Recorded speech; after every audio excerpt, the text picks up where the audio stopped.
Hello there. What is going on, everyone? Today we're going to be talking Star Trek away missions. We have the original trilogy. Captain Kirk and Mr. Spock have arrived in the Star Trek away missions game from Gale Force 9. We are going to be taking a look at this expansion today. We're going to be opening it up and taking a look at the personnel and some of the cards and kind of showing you what you can expect to find in the Captain Kirk Federation expansion for Star Trek away missions. This is a really welcome surprise because Star Trek away missions has been largely the next generation cast and crew and some of the enemies from the next generation. Of course, the Battle of Wolf 359 starter box does feature the Borg going against some like Riker and Shelby and Worf and Data and some of the Enterprise crew from the NCC 1701D. But now we are taking a time jump back to Captain Kirk's era, and we're getting the original series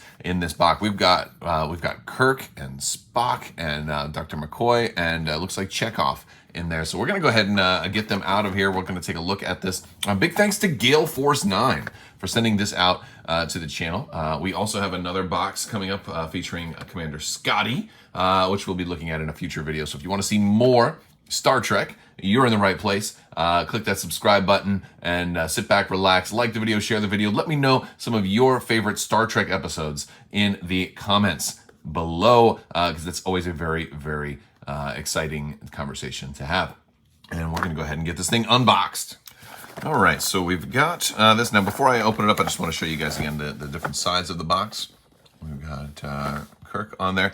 I am surprised a little bit that it's not like Kirk and Spock, because I would have initially thought if they were doing two sets for the original series, that Spock would have been the number two person. And so since Scotty's in the other one, it's interesting that they didn't have like Spock in one box and Kirk in another one. And that, like, you don't even see Spock. Well, you'd see him a little bit. You see alternate universe Spock. You see alternate universe McCoy, or regular McCoy, on some of the cards in the back. But like, there's no Spock really featured on the box art, elsewhere outside of the card that he happens to be on. Oh, so he is right here. So yeah, so they made me eat my words as soon as I opened it up. But you don't see that from the outside. So on the shelf appeal, I'm surprised. I mean, you do see Spock right here, so you can, and he is turned sideways enough that you can see the little Vulcan ears. So that'll probably answer those questions of people who are looking at these and thinking, oh, I wonder who that is, like from a distance, and like as you kind of examine the box, you can more clearly see who's inside of there. All right, so as we pull it out, we're going to have some cardboard here with some original series art, transporters, and a mind meld. Oh, very cool. Is that's from the Wrath of Khan, isn't it? Oh, yeah. Remember. Oh, very cool. Just watched Wrath of Khan again the other day. Really great movie. All right, so we've got our boards here, we've got our miniatures, and we've got our cards. So we're going to look at all of these. Usually there's a starter deck as well as the decks that you can then customize. But I want to take a look at the miniatures first.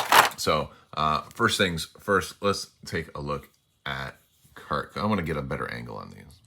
All right, so here we go. Here we've got Kirk. Hopefully you can see him a little better. Now, some people have said that we're not big fans of this particular art style. I like the art style. I like that it's a little bit exaggerated proportions. I feel like there are times when the exaggerated proportions really work well for tabletop games. And of course, it says Kirk right there. If we look on the bottom, we can see our little stamps. And yeah, but I think the exaggerated proportions kind of work a little bit well from tabletop distance, especially if you're not going to paint the characters. Sometimes it's easier to see, like, for example, if he were totally realistic proportions, here's Spock, for example, might have a harder time figuring out who he is, but like with the slightly enlarged head, it's easier to make out certain facial details, like the haircut and the facial features, and of course the ears, which are perhaps the most recognizable feature. But if you're not going to paint these, which some people do, some people don't, you might have a harder time determining the color of the shirt. Are they all blue shirts? Are they all cyans? Right? So yeah, so very, very interesting stuff. All right, so there's Spock. We're going to look at our man Chekhov right here. and he is squatting down, shooting with that original series style pistol. There is a little bit of cleanup you could do to the miniature right there, if you want to do. I noticed that a little bit on one of the other ones, like a Spock right on the head there. A little bit of cleanup, a little X-Acto knife will kind of clean that up, no problem. So if you're going to paint these, just check them out. That's always the case with any mass-produced miniatures. You got to always, or even if you're getting miniatures off a sprue, you have to do it even more so. Always just make sure you check to see if there's any parts from the mold lines that are still on there. This one's actually really good. Bones has his little medical tricorder there, and actually that's a pretty good likeness for DeForest Kelley. That one looks pretty good from a distance even. So liking it, looks good. Let's go ahead and take a look at some more of this expansion. All right, so first I want to talk about this beaming away rule. There's a new rule that the original series folks have, and it's beaming away, and you're going to see it on a lot of the cards, and it kind of allows them to do a sort of bonus attacks and a sort of a hit and run type of mechanic. And here's all the rules for it right here. Basically what happens is they are able to, if they're going to have cards that say beam away, and then they will beam away, and then they're kind of off the board for a little bit.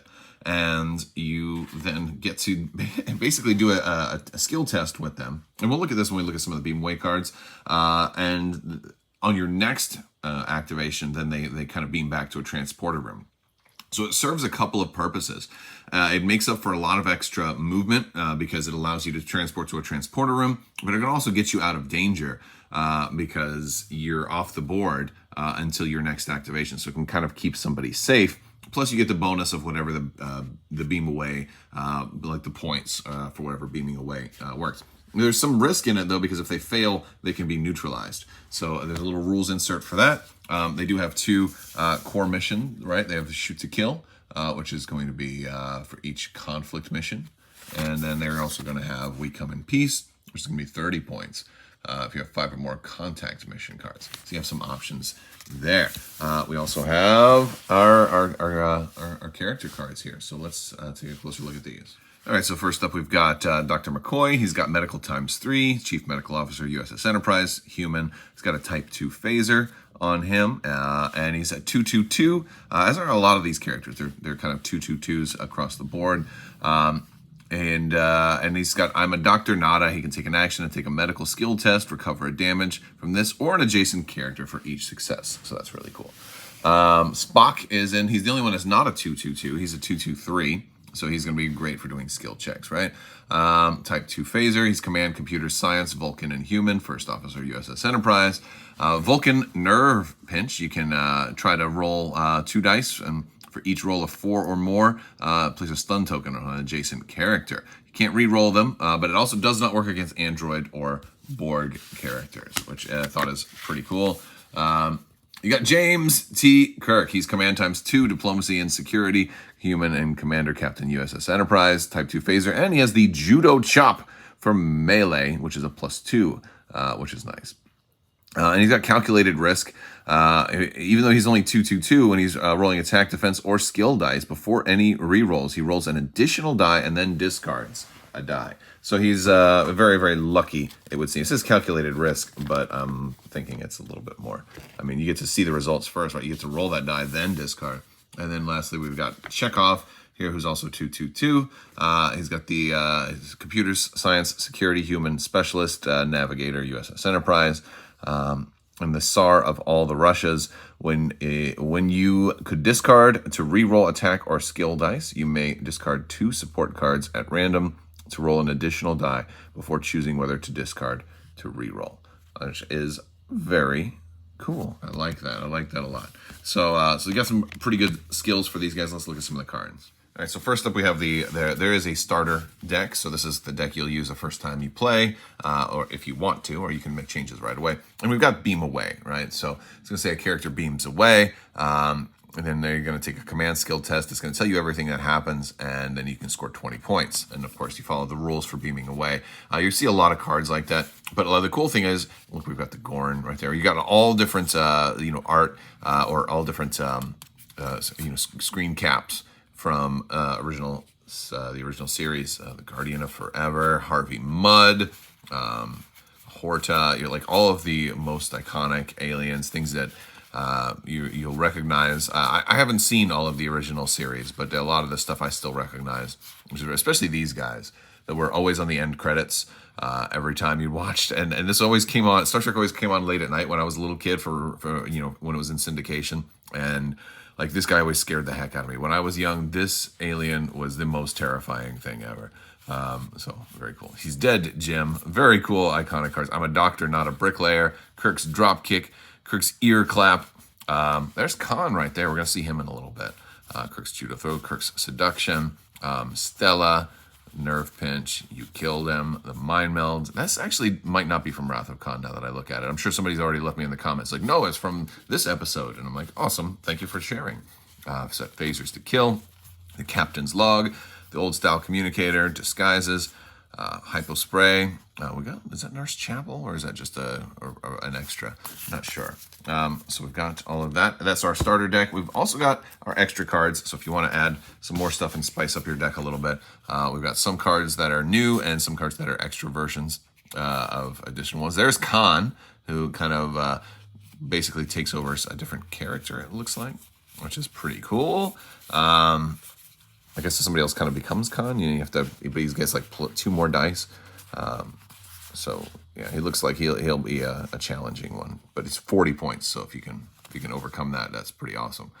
It's not a moon shuttle conductor. A quick retort, risky negotiations, sedation, Vulcan nerve pinch again. So a couple extra. A type 3 phaser rifle right there. So those are all our extra cards that you can add to spice up the deck a little bit. All right, that's going to do it for our look at the Captain Kirk Federation expansion. I think they should have called it the Kirk and Spock expansion, but you know what? I'm not in charge of these things for a reason. So a very cool expansion if you're looking for iconic characters. If you want to see more iconic characters, there's going to be another one that we're going to be doing here shortly. So stay tuned and click that bell for alerts so you don't miss out. Big thanks to Gale Force 9 for sending out this for review. It's always cool to get a hold of some early awesome Star Trek goodness, and Gale Force 9 has been super awesome. If you want to learn more, I'll put links in the video description below. You can go check out Star Trek Away Missions at Gale Force 9's website and get your pre-orders in for Star Trek Away Missions Captain Kirk Federation expansion. That's going to do it for today's video. I want to thank you all so much for watching. Big thanks to my patrons. You guys are out of this world and help make this whole channel possible. Thank you so much for your continued support. I will talk to you later. May the force be with you. Live long and prosper. Be excellent to each other. The show must go on. Always wash your socks and have a fantastic day.